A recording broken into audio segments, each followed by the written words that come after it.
On the morning of our 7th wedding anniversary, I sat at the kitchen table staring at a small leather case that held the sapphire necklace Vanessa had been hinting at for months.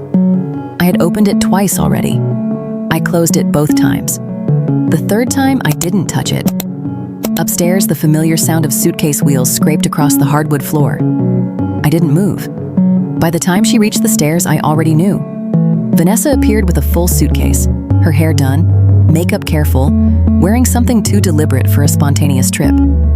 She stopped at the bottom step and gave me a tight smile that didn't reach her eyes. "Marcus, I'm so sorry. The girls planned a last-minute lake trip and everything happened so fast. I completely forgot today was our anniversary." Forgot?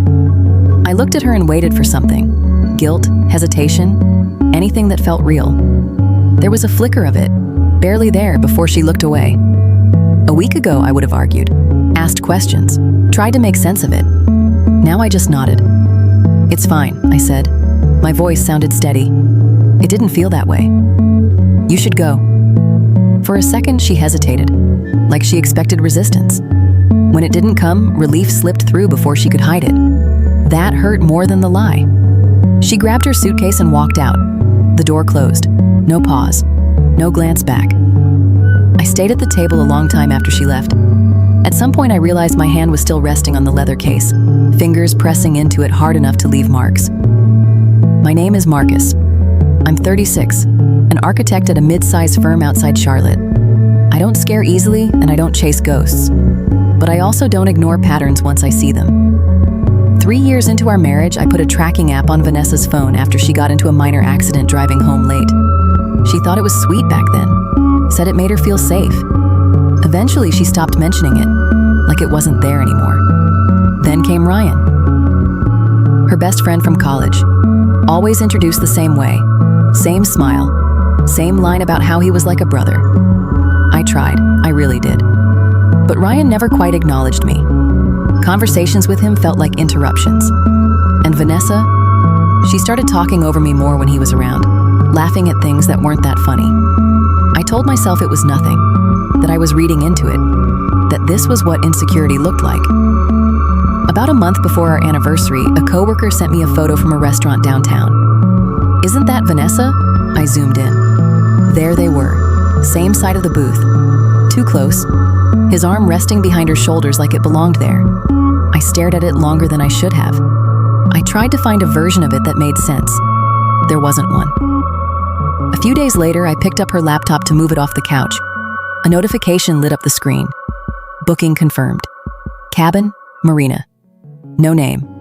Didn't need one. That night, I almost asked her. I actually walked into the bedroom ready to do it. She was brushing her hair, humming to herself like nothing in the world had shifted. I stood there for a second too long. Then I said nothing and walked out. Instead, I waited. I bought the necklace anyway. I wanted to see what she would choose when it mattered. The moment the front door closed, I reached for my phone. For a second, I didn't open the tracker. Just sat there with it in my hand, staring at my reflection in the black screen. Then I tapped. The red dot was already moving. South. Past the highway. Toward Lake Norman. I watched it longer than I needed to. Like if I stared hard enough, it might turn around. It didn't. At one intersection, it slowed, stopped. I caught myself holding my breath. Then it moved again. I let out a quiet laugh. Short, empty.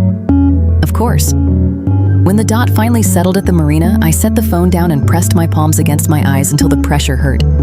That was enough. No girls' trip, no mistake, no confusion. Just a choice. I didn't sit with it for long. Instead, I opened my laptop and searched for flower delivery near Lake Norman. My hands were steady now. That part surprised me. I found a service that could deliver to the resorts across the lake. Called them. "What kind of flowers?" the woman asked. "White chrysanthemums." There was a pause. I remembered Vanessa at that funeral years ago, leaning toward me and whispering how much she hated them. The smell, the association, the way they made her feel like something was ending. "Anyone who sends those as a gift," she said, "is either clueless or cruel." I almost changed my mind. Almost. "They'll be large," the woman said carefully. "Good. Would you like to include a message?" I leaned back in the chair, staring at the ceiling. There was a version of this where I said nothing, where I just let things play out. I didn't choose that version. With deepest sympathy for your loss. Another pause. No name? No. When the call ended, the house felt too quiet. I poured myself a glass of bourbon and stepped out onto the deck. The air was warm, still, normal. I tried not to imagine it. Did anyway. Vanessa opening the door, seeing the flowers first. That split second of confusion turning into recognition. Her shoulders tightening. Her breath catching. Ryan reading the card, the shift, the crack in whatever they thought they were building. I took a sip. It burned more than usual. About 2 hours later, my phone rang. Ryan. I stared at his name for a moment, then answered. I didn't get a word in. What the hell is wrong with you? He snapped. You think sending funeral flowers to our room is funny? Our room. I closed my eyes. There it was. The silence stretched just long enough for him to hear it himself. I let the silence sit, long enough to settle in. Then I spoke. Just offering my condolences. For what? He shot back. I exhaled slowly, steadying my voice. She lost something important. A beat. What are you talking about? Myself. That landed. The line went quiet but not empty. I could hear movement on his end. Water, a door, something shifting. He tried to recover. Anger, louder now. You're insane. You need help. Ryan. I didn't raise my voice. Didn't need to. You're spending the weekend with another man's wife, on their anniversary. Silence again. He started to say something. I cut him off. You might also want to think about how you're going to explain this to your girlfriend. That one took longer. In the background, a screen door slammed. Wind picked up across the line. He hadn't thought that far. The call ended without goodbye. I stood there for a moment, phone still in my hand, staring at nothing. Part of me expected Vanessa to call next. She didn't. No texts, no explanations, nothing. That silence, it settled something in me I didn't realize was still unsettled.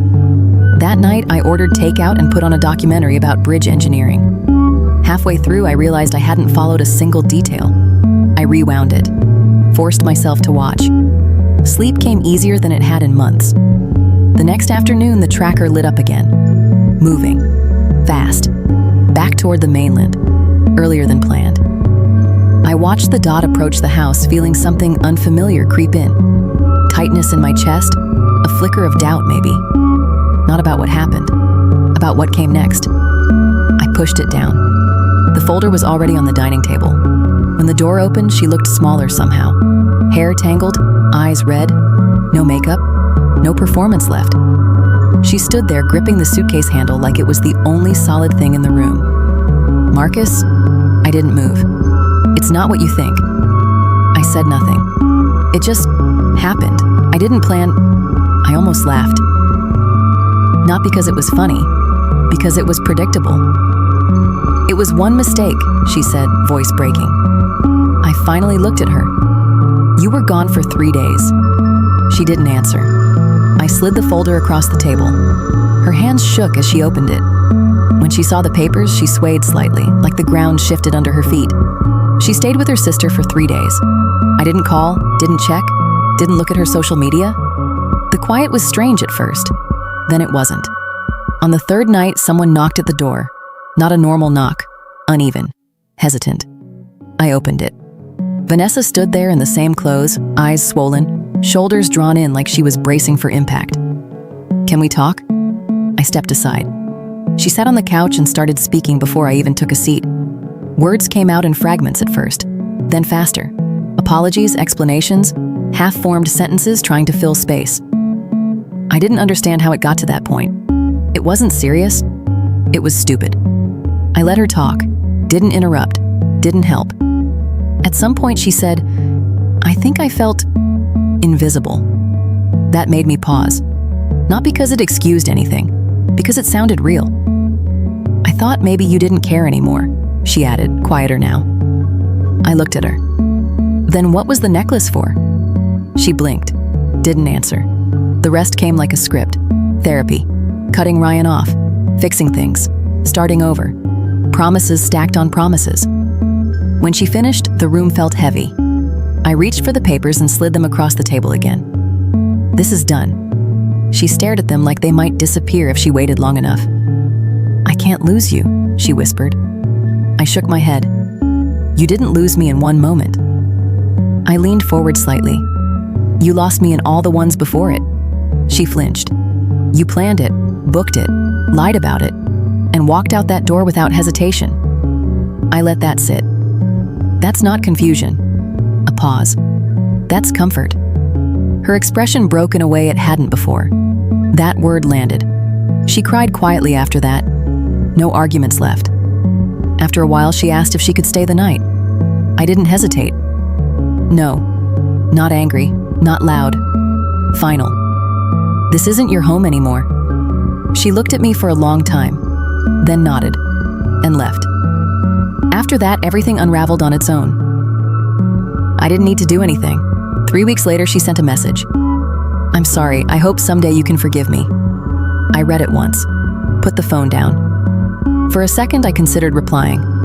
Not to forgive, just to close it properly. Then I realized it was already closed. I didn't answer. Life settled faster than I expected. Work, gym, quiet mornings. The first few weeks, I'd catch myself reaching for my phone at night like I used to, checking where she was. That habit took longer to disappear, but it did. About 10 months later, I attended an architecture expo downtown. On the second day, I got paired with a designer named Claire. Sharp, direct, dry sense of humor that caught me off guard more than once. We disagreed on details, argued over layouts, found a rhythm somewhere in between. At one point, I realized something strange. Hours had passed. I hadn't thought about Vanessa once. That realization stayed with me longer than the conversation. We started with coffee, then lunch, then weekends. Nothing forced, nothing hidden. Just easy. Months later, I booked a cabin at Lake James. Small, quiet, nothing symbolic about it. Or at least that's what I told myself. On the first evening, we sat by the water watching the light fade. I reached into my bag and pulled out the leather case. For a moment, I hesitated. Not because of her, because of what it meant to let it go. Claire noticed. This isn't a proposal, right? She said lightly. I smiled. No. I opened the case, told her the truth. Not everything, just enough. She listened, didn't interrupt. Are you sure? She asked. I was. This time I didn't hesitate. She put it on without ceremony. No big reaction. Just a quiet nod, like she understood. We walked along the shoreline as the last light disappeared. No tension, no questions, just silence. And it didn't feel empty.